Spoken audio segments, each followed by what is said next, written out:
America ప్రపంచానికి super power. కానీ ఇప్పుడు అదే దేశం ఒక కనిపించని భయంతో వణుకుతోంది. 2022 నుంచి ఇప్పటి వరకు అమెరికాలో టాప్ సైంటిస్టులు వరుసగా మాయమవుతున్నారు. కొందరు అనుమానాస్పదంగా మరణిస్తున్నారు. ఇక్కడ విషయం ఏంటంటే వీళ్ళంతా సాధారణ వ్యక్తులు కాదు, అమెరికా మాస్టర్ మైండ్స్, ఆ దేశ భద్రతకు వెన్నెముక లాంటి వాళ్ళు. 2022 నుంచి సైంటిస్టులు ఇలా సడన్ గా చనిపోవడం లేదా కనిపించకుండా పోవడం జరిగింది. వీళ్లకు అమెరికా భద్రతకు సంబంధించిన అత్యంత సున్నితమైన సమాచారం తెలుసు.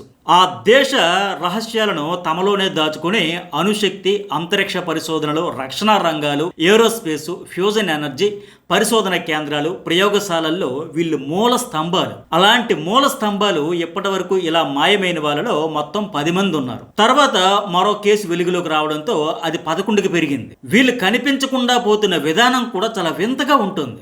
Number 1, retired air force major general William Neil McCasland. Pentagon లో అంతరిక్ష పరిశోధనలో కీలక పాత్ర పోషించిన ఈయన ఈ ఏడాది 2026 ఫిబ్రవరిలో తన ఫోను, కళ్ళజోడు, వాచ్ వస్తువులను ఇంట్లోనే వదిలేసి బయటికి వెళ్ళాడు. ఆ తర్వాత నుంచి కనిపించడం లేదు. 1947లో ప్రపంచమంతా చర్చ జరిగిన వివాదాస్పద రోస్వెల్ యుఎఫ్ఓ క్రాష్, గ్రహాంతర వాసుల ఘటనకు సంబంధించిన అంశాలన్నీ ఇతనికి తెలుసు. Number 2, jet propulsion laboratory director గా పనిచేసిన మోనికా జసింటో రెజా ముగింపు కథ మరింత ఆశ్చర్యకరంగా ఉంది. 60 ఏళ్ల ఈ రాకెట్ శాస్త్రవేత్త, ఏరోస్పేస్ ఇంజనీర్ కాలిఫోర్నియాలో నేషనల్ ఫారెస్ట్ లో హైకింగ్ కి వెళ్లి అదృశ్యమయ్యారు. 2025 జూన్ 22న తన ఫ్రెండ్ కంటే కేవలం 30 అడుగుల దూరంలో నడుస్తున్న ఆమె క్షణాల్లో అదృశ్యమయ్యారు. ఇప్పటికీ ఆమె ఆచూకీ దొరకల. Number 3, MIT professor Nuno Loureiro nuclear science and engineering లో ప్రొఫెసర్ గా, అలాగే plasma science and fusion center director గా పనిచేశారు. డిసెంబర్ 15, 2025న తనను కాల్చి చంపేశారు. మరో శాస్త్రవేత్త లేదా అతని ఫ్రెండ్ అతడితో ఉన్న వైరం వల్లే ఇది చేశారని కూడా భావిస్తా ఉన్నారు. Number 4, Carl Grillmair California Institute of టెక్నాలజీకి చెందిన ఖగోళ శాస్త్రవేత్త. ఈ ఏడాది ఫిబ్రవరి 16న తన ఇంటి ముందే గుర్తు తెలియని వ్యక్తుల కాల్పుల్లో ఆయన ప్రాణాలు కోల్పోయాడు. ఆయన నాసాతో కలిసి ఎక్సో ప్లానెట్ల చుట్టూ నీటిని కనుగొన్నారు. గ్రిల్మేర్ గెలాక్సీలు ఢీకొనడంపై చేసిన కృషికి, సౌర వ్యవస్థ వెలుపల నీటి కోసం చేసిన అన్వేషణకు ప్రసిద్ధి చెందారు. బాగా పేరు వచ్చింది ఆయనకి. అయితే ఒక కారు దొంగ ఇతన్ని కాల్చి చంపాడని డిటెక్టివ్లు చెప్పినా అతని మరణంపై స్పష్టమైన కారణం అయితే ఎంతవరకు తేల్చలేకపోయారు. నెంబర్ 5, ప్రభుత్వ కాంట్రాక్టర్ అయిన 48 ఏళ్ల స్టీవెన్ గార్సియా ఆగస్ట్ 28, 2025న అల్బుకెర్కీలోని తన ఇంటి నుంచి నడుచుకుంటూ వెళ్తూ చివరిసారి కనిపించాడు. ఆయన వెళ్ళేటప్పుడు తుపాకీ తీసుకుని వెళ్ళాడు. గార్సియా అణ్వాయుధాల కోసం అణుయేతర భాగాలను తయారు చేసే Kansas City National Security campus లో ప్రాపర్టీ కస్టోడియన్ గా పనిచేశాడు. నెంబర్ 6, నాసా జెట్ ప్రాపల్షన్ ల్యాబొరేటరీలో పరిశోధకుడైన ఫ్రాంక్ మైవాల్ట్ జూలై 4, 2024న లాస్ ఏంజల్స్ లో 61 ఏళ్ల వయసులో ఈయన మరణించారు. ఈయన కూడా అంతరిక్ష పరిశోధనలో నిపుణుడు.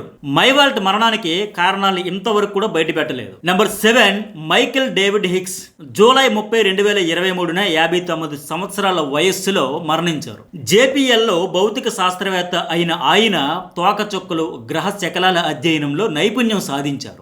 గ్రహ శకలాలను దారి మళ్లించవచ్చా లేదా అని పరీక్షించిన నాసా డాట్ ప్రాజెక్టుతో సహా అనేకమైన ప్రధాన అంతరిక్ష యాత్రలలో ఈయన పనిచేశారు. అతని మరణానికి కూడా కారణమైతే ఇంతవరకు వెల్లడించలేదు. నెంబర్ 8, మెలిస్సా కాసియాస్ జూన్ 26, 2025న ఆమె తన ఇంటి నుంచి అదృశ్యమయ్యారు. కాసియాస్ లాస్ అలమోస్ నేషనల్ ల్యాబొరేటరీలో అడ్మినిస్ట్రేషన్ అసిస్టెంట్ గా పనిచేసేవారు. ఆమె తన వర్క్ బ్యాడ్జ్ ఏదైతే ఉందో అది మర్చిపోయి వెళ్లారు. ఇంకా ఆ రోజు ఏంటంటే వర్క్ ఫ్రం హోమ్ చేయాలనుకున్నారు. తన కుమార్తెను భోజనానికి తీసుకువెళ్లి ఆ తర్వాత ఆవిడ అదృశ్యమయ్యారు. కాసియాస్ తన ఫోను, పర్సు, కార్ కీసు లేకుండా ఒక హైవే పక్కన నడుస్తూ చివరిసారిగా కనిపించారు.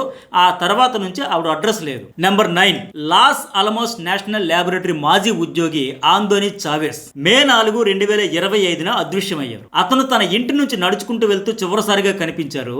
అధికారులు ఇతని కోసం క్షుణ్ణంగా గాలించారు. చుట్టుపక్కల పాంప్లెంట్లు పంచారు. ప్రతి ఒక్కరిని ఎంక్వైరీ చేశారు. గంటల తరబడి సీసీ కెమెరా ఫుటేజ్ కూడా పరిశీలించారు. ఇంట్రాగేషన్ లో తెలిసిన ప్రతి సమాచారాన్ని చాలా శ్రద్ధగా పరిశీలించారు, క్రోడీకరించారు. కానీ ఈయన జాడ కూడా తెలుసుకోలేకపోయారు. నెంబర్ 10, జేసన్ థామస్ నోవర్టిస్ పరిశోధకుడైన జేసన్ థామస్ డిసెంబర్ 12, 2025న అదృశ్యమయ్యారు. అతను ఇంటికి తిరిగి రాకపోవడంతో అతని భార్య బిడ్డలు ఫిర్యాదు చేశారు.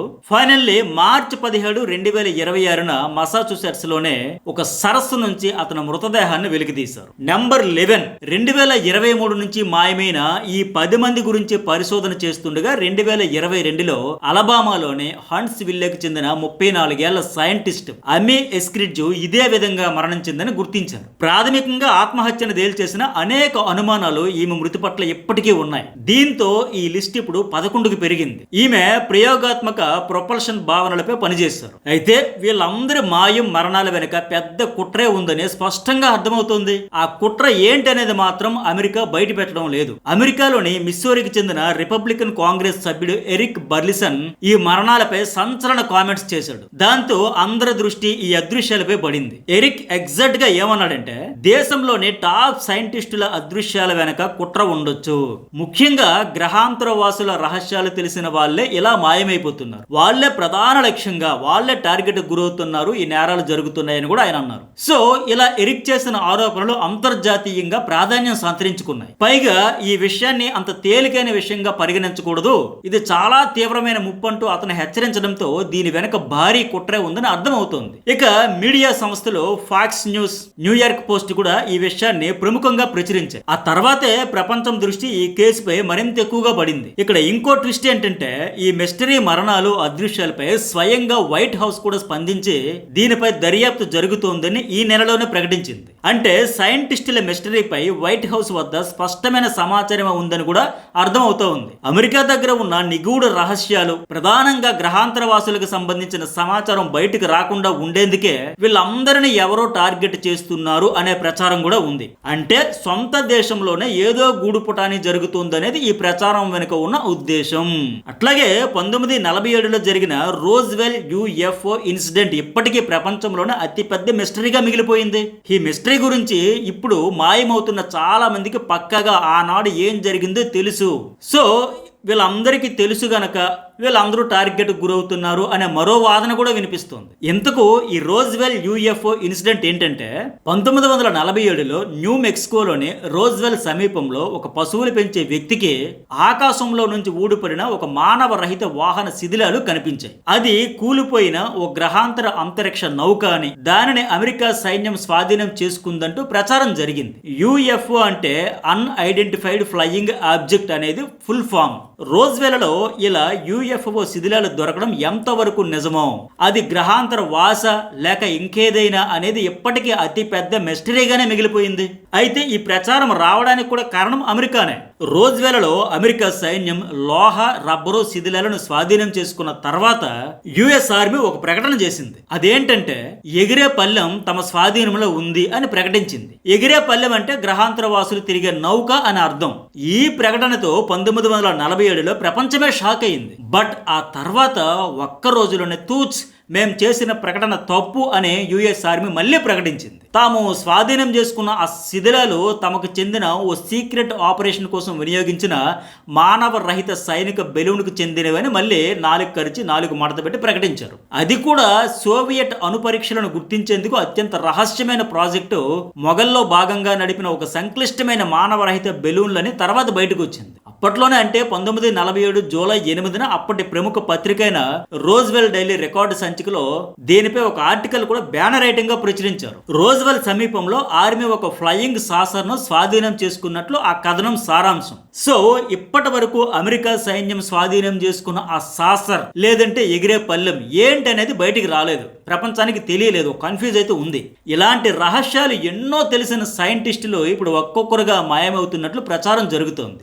ఈ నేపథ్యంలోనే మరోవైపు డీప్ స్టేట్ అంటే ప్రభుత్వంలోనే ఉండే ఒక రహస్య నెట్వర్క్ ఇదంతా చేస్తోందని కూడా వార్తలు వస్తున్నాయి. దేశ రహస్యాలు బయటకు వెళ్లకుండా అడ్డుగా ఉన్న వాళ్ళను తొలగిస్తున్నారా అనే ప్రశ్నలు కూడా తలెత్తుతున్నాయి. మరోవైపు అమెరికా వద్ద ఉన్న గ్రహాంతర వాసుల రహస్యాలు, అణు టెక్నాలజీ బయటకు రాకుండా ఎవరో కావాలనే వీరిని అడ్డు తొలగించుకుంటున్నారనే కూడా ఒక వర్గం గట్టిగా నమ్ముతోంది. ఎందుకంటే రోజ్వెల్ ఘటన, ఏలియన్స్ గురించి కీలక సమాచారం తెలిసిన వాళ్ళు మాయమవడం, బ్లాక్ బడ్జెట్ ప్రోగ్రామ్స్ లేదా రహస్య సంస్థల ప్రమేయం ఉందేమో అన్న అనుమానాలను కూడా కలిగిస్తుంది. ఒక దేశం సైనిక లేదా అణుశక్తిని దెబ్బతీయాలంటే ఆ దేశంపై యుద్ధం చేయడం కంటే ఆ టెక్నాలజీని సృష్టించే మాస్టర్ మైండ్స్ ను నిర్వీర్యం చేయడం సులభం. ఈ విద్య గతంలో అమెరికా ప్రయోగించినదనే ఆరోపణలు కూడా ఉన్నాయి.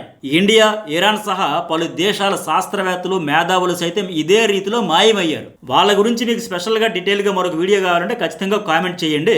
అట్లాగే ఈ వీడియోకి ఎంతవరకు లైక్ చేయకపోతే లైక్ చేయండి. అట్లాగే మన జర్నలిస్ట్ సతీష్ న్యూస్ బోల్ ఛానల్ సబ్స్క్రైబ్ చేసుకుంటే రెగ్యులర్గా మన చుట్టూ జరిగే లోకల్ టు ఇంటర్నేషనల్ అనేక అంశాల మీద నా అనాలిసిస్ అయితే ఉంటుంది. అయితే ఇదే రీతిలో ఇప్పుడు అమెరికా చేసినట్టుగానే నీవు నేర్పిన విద్యయే నీరజాక్ష అన్నట్టు ఎవరో అమెరికా మేధావులను టార్గెట్ చేసినట్లు కూడా అనుమానాలు ఉన్నాయి. అది చైనా, రష్యా, ఇరాన్ కూడా కావచ్చు, ఏ దేశం పనైనా కావచ్చు అనే కూడా ఆరోపణలు అయితే ఉన్నాయి, అనుమానాలు కూడా ఉన్నాయి. అయితే అసలు నిజం ఏంటి?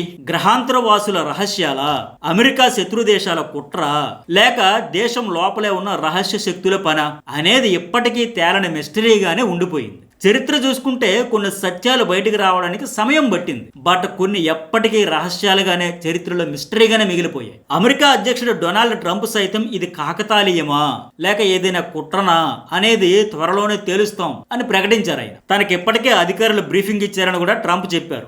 FBI సహా ఇతర ఇన్వెస్టిగేటివ్ ఏజెన్సీలు, డిటెక్టివ్లు ఇంట్రాగేట్ చేస్తాయని కూడా చెప్పారు. 10 రోజుల్లో ఆ రిపోర్టులు వస్తాయని ట్రంప్ అన్నారు. ఇప్పుడు అమెరికా సహా ప్రపంచ దేశాలన్నీ ఆ రిపోర్టులు కోసం ఎదురు చూస్తున్నాయి. బట్ ఆ రహస్యాల రిపోర్టులు బయటకు రాకపోవచ్చిన వాదన కూడా ఎక్కువగానే వినిపిస్తోంది. సో ఇది స్టోరీ. మరి మీకేమనిపించింది ఖచ్చితంగా కామెంట్ పెట్టండి. జర్నలిస్ట్ సతీష్ న్యూస్ బోల్ ఛానల్స్ అయితే సబ్స్క్రైబ్ చేసుకోండి. ఈ వీడియోకి ఎంతవరకు లైక్ చేయకపోతే ఒక లైక్ అయితే కొట్టేసేయండి.